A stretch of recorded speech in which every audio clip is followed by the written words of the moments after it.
میرا لیپ ٹاپ کہاں ہے؟ افراہیم نے اپنی نئی نویلی دلہن سے پوچھا جو 2 دن پہلے زبردستی اس کے سر پہ تھوپ دی گئی تھی۔ جی وہ کیا ہوتا ہے؟ اس نے حیرانی سے الٹا سوال کر دیا۔ وہ اس کی حیرت پہ مزید حیران ہوا۔ لیپ ٹاپ مطلب وہ جس پر بیٹھ کے میں رات کو اپنے آفس کا کام کرتا ہوں، اس نے دانت پیس کر کہا۔ اچھا وہ تو ہم نے اوپر سامان والے کمرے میں ڈال دیا، معصومیت سے کہا گیا۔ کیا؟ میرا لیپ ٹاپ تم نے اسٹور روم میں ڈال دیا؟ کیوں؟ حیرت کے ساتھ اسے غصہ بھی تھا۔ وہ جی ہم کو لگا وہ آپ کے کام کی نہیں ہے، ایسے فالتو میں یہاں پڑی ہوئی ہے، اس لیے ہم اسے اوپر ڈالے، اس نے ڈرتے ڈرتے کہا، جبکہ افراہیم کا بی پی اوپر جا چکا تھا۔ اس کی سمجھ میں نہیں آ رہا تھا وہ اس لڑکی کا کیا کرے۔ جاؤ ابھی جا کر میرا لیپ ٹاپ لے آؤ، اس نے غصے کو کنٹرول کر کے آرام سے کہا، جبکہ وہ ایسے غائب ہو گئی جیسے گدھے کے سر سے سینگ۔ اس نے ایک ٹھنڈی سانس خارج کر کر اپنا غصہ باہر نکالنے کی کوشش کی اور بے بسی سے سر تھام کر بیڈ پر بیٹھ گیا۔ یہ بانی نام کی آفت 2 دن پہلے ہی اس کی زندگی میں آئی تھی، جسے دادی پوری دنیا میں سے ڈھونڈ کر نہ جانے کہاں سے پکڑ کر لائی تھی۔ اتنی بڑی دنیا میں، اتنے بڑے پاکستان میں، دادی کو اپنے ہونہار پڑھے لکھے ہینڈسم پوتے کے لیے یہی ایک لڑکی ملی تھی جس نے اپنی زندگی میں لیپ ٹاپ کا نام تک نہیں سنا، جو انگریزی تو دور کبھی اردو اسکول بھی نہیں گئی۔ پتہ نہیں دادی کو اس بلا میں ایسا کیا نظر آ گیا جو انہوں نے اس جاہل لڑکی کو اس کے سر پہ تھوپ دیا۔ اسے گونگی مٹی کی مادھو ٹائپ دیسی گاؤں کی لڑکیوں سے ہمیشہ سے چڑ تھی۔ اس نے اپنی زندگی میں کئی خوبصورت خواب دیکھے تھے، اگر اس نے کسی پرستان کی پری کے خواب نہیں بھی دیکھے تو اس نے اس دیہاتی لڑکی کے بارے میں تو کبھی خواب میں بھی نہیں سوچا۔ اس نے تو اپنی شادی کے بارے میں ابھی اچھے سے سوچنا بھی شروع نہیں کیا تھا، اور اگر سوچتا بھی تب بھی یہ لڑکی اس کی سوچ میں کبھی نہ ہوتی۔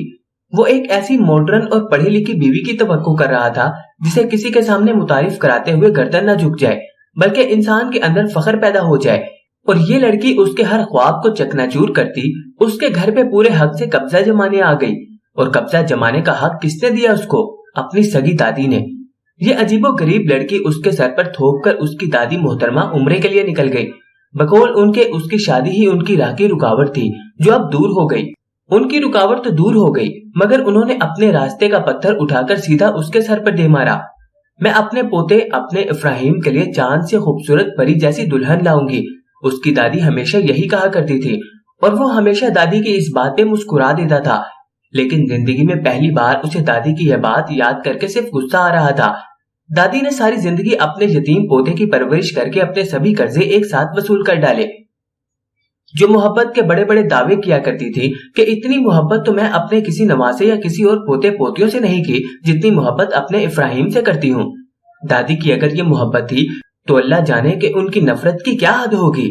پتہ نہیں انہوں نے یہ کیسی محبت نبھائی اپنے لاڈلے پوتے کے ساتھ۔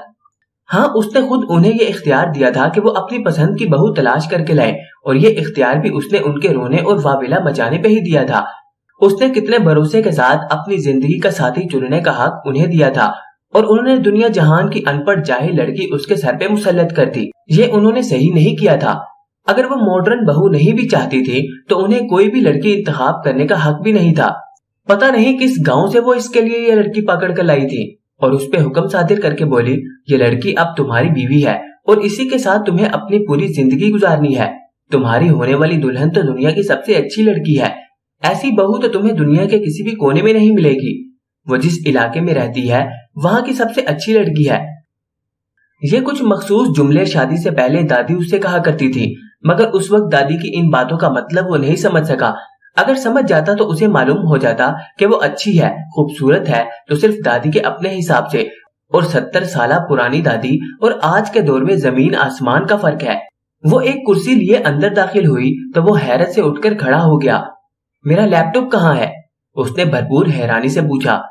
یہی تو ہے جی، اس کی زوجہ محترمہ نے نگاہیں نیچے جھکا کر بادب طریقے سے جواب دیا۔ یہ تو کرسی ہے۔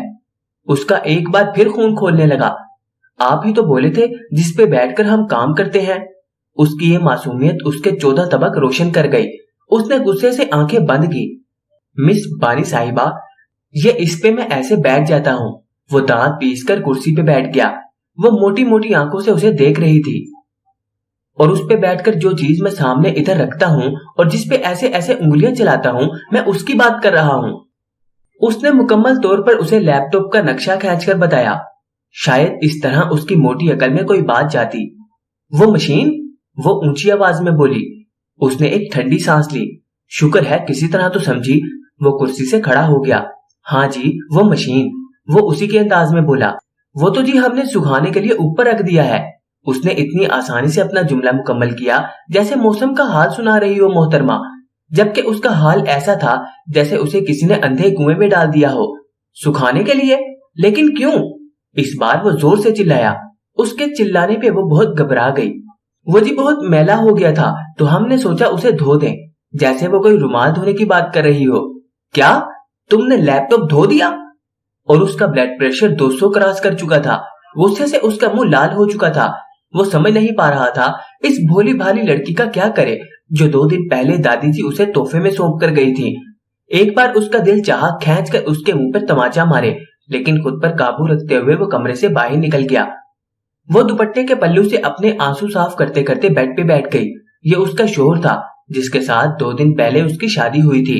اس کے بہت محبت کرنے والے ماموں نے اپنی یتیم بھانجی کو ایک پڑھے لکھے بڑے گھرانے میں بھیج دیا، مگر ماموں اس کا رشتہ کرتے وقت یہ بھول گئے کہ بڑے ڈگریوں والے یہ بڑے لوگ اپنے لیے کسی بڑی جیون ساتھی کا خواب دیکھتے تھے، اس جیسی ان پڑھ گوار کے نہیں۔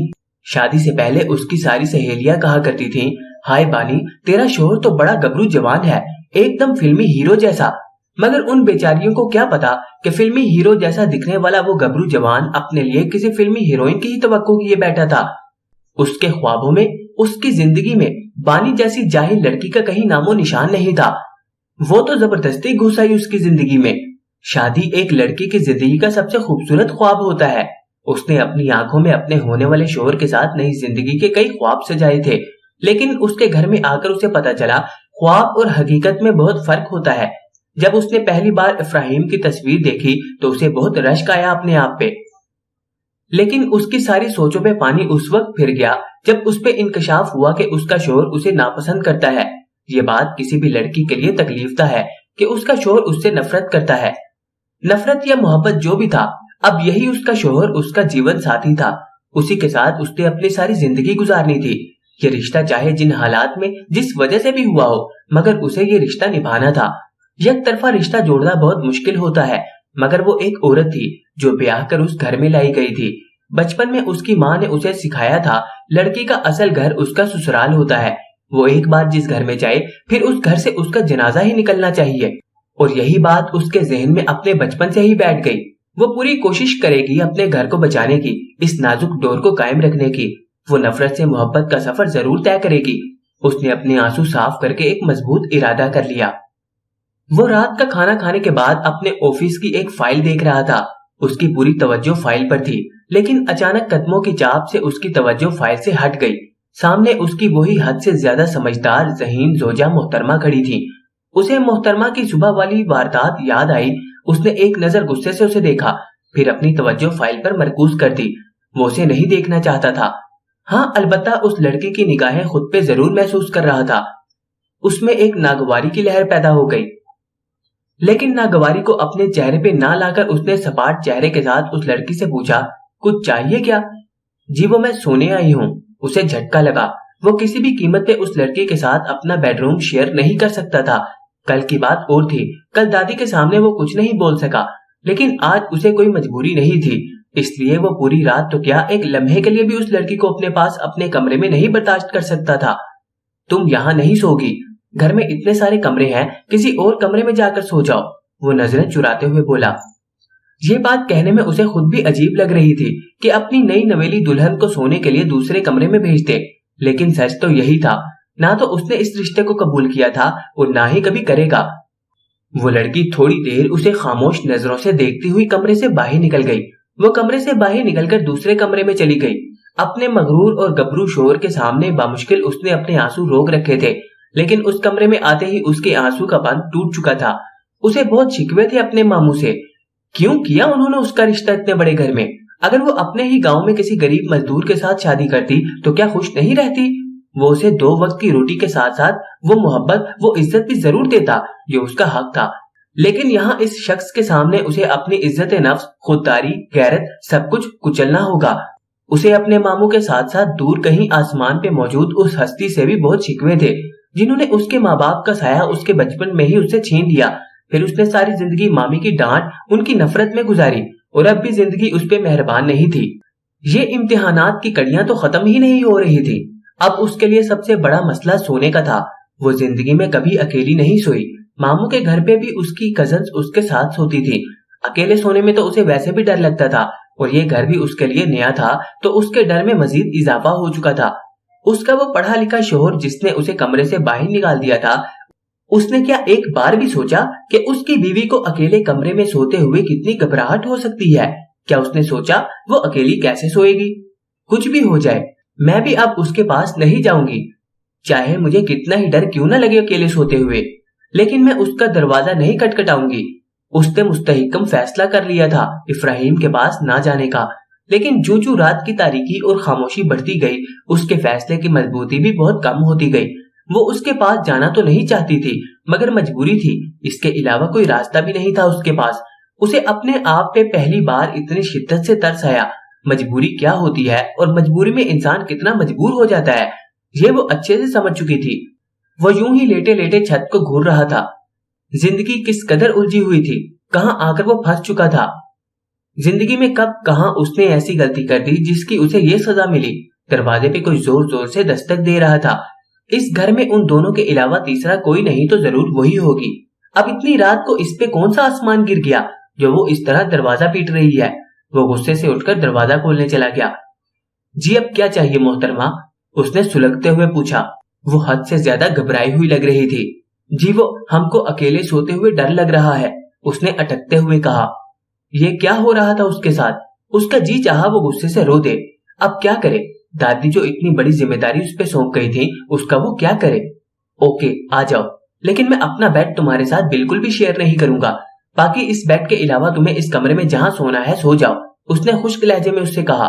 وہ واپس آ کر بیڈ پہ بیٹھ گیا جبکہ وہ نیچے فرش پہ اپنا بستر بنا رہی تھی۔ اس نے ناگواری سے اسے دیکھا اور سر جھٹک کر منہ دوسری طرف کر کے سو گیا۔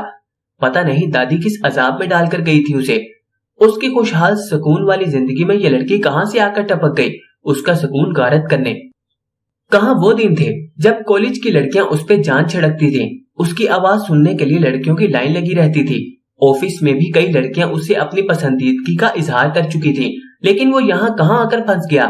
اس کا دل چاہا ابھی اسے اس کمرے سے تو کیا اس گھر کے ساتھ ساتھ اپنی زندگی سے بھی نکال دے، لیکن وہ چاہ کر بھی ایسا نہیں کر سکتا تھا۔ ایک بار تو اس کا دل چاہا ابھی کے ابھی دادی کو فون کر کے بتائے اسے ان کی محبت سے لائی ہوئی یہ انمول گڑیا بالکل نہیں چاہیے، وہ جہاں سے اسے لائی تھی وہیں جا کر اسے واپس پہنچا دے۔ لیکن دادی چونکہ سفر میں تھی اس لیے دور بیٹھی اپنی اس بوڑھی دادی کو یہ صدمہ نہیں دینا چاہتا تھا۔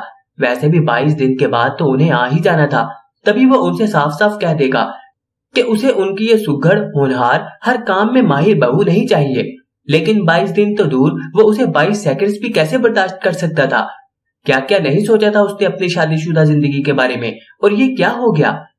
اسے شدید غصہ تھا، دادی پہ بھی، خود پہ بھی اور اس لڑکی پہ بھی، اور اس غصے میں جانے کب نیند کی دیوی اس پہ مہربان ہو گئی۔ صبح الارم بجنے سے اس کی آنکھ کھل گئی، بے ساختہ اس کی نگاہ بیڈ سے نیچے گئی۔ شکر ہے جو وہ وہاں نہیں تھی، شکر ہے جو وہ وہاں نہیں تھی۔ وہ اپنی صبح کا آغاز اس کا منہ دیکھ کر کبھی نہیں کر سکتا تھا۔ وہ جمائی لیتے ہوئے بستر کو چھوڑ کر واش روم کی طرف بڑھا۔ منہ ہاتھ دھونے اور فریش ہونے کے بعد وہ ناشتے کے لیے نیچے چلا گیا۔ وہ لڑکی اسے ڈرائنگ روم میں ٹی وی صاف کرتی ہوئی نظر آئی۔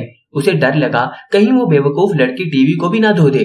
وہ کچن میں چلا گیا جبکہ اس لڑکی کی نظریں خود پہ محسوس کر سکتا تھا۔ وہ کچن میں ٹیبل پہ اس کی زوجہ محترمہ نے پہلے آملیٹ اور دودھ کا گلاس تیار کر رکھا تھا، اور کچن کی حالت دیکھ کر ایسا لگ رہا تھا جیسے دادی کی ہر کام میں ماہر بہو نے بڑی مشقت کے بعد یہ ناشتہ بنایا، اور وہ بھی کوئی خاص نہیں تھا۔ مگر وہ اس کی بنائی ہوئی چیزوں کو تب ہاتھ لگاتا جب وہ اسے بیوی کا درجہ دیتا۔ جب اس نے اس لڑکی کو قبول ہی نہیں کیا تو پتہ نہیں وہ گھریلو بیویوں کی طرح گھر کے کام کیوں کر رہی ہے۔ اس لڑکی کا بنایا ہوا آملیٹ مکمل طور پر نظر انداز کر کے وہ خود اپنے لیے ناشتہ بنانے لگا۔ اپنی اس عجیب و غریب شادی سے پہلے بھی وہ اپنے لیے ناشتہ خود ہی بناتا تھا۔ ناشتہ کرنے کے بعد وہ کچن سے اپنے کمرے میں چلا گیا۔ وہاں اس نے اپنے آفس کا کچھ سامان بیگ میں رکھا اور کنگھی کر کے آفس کے لیے روانہ ہو گیا۔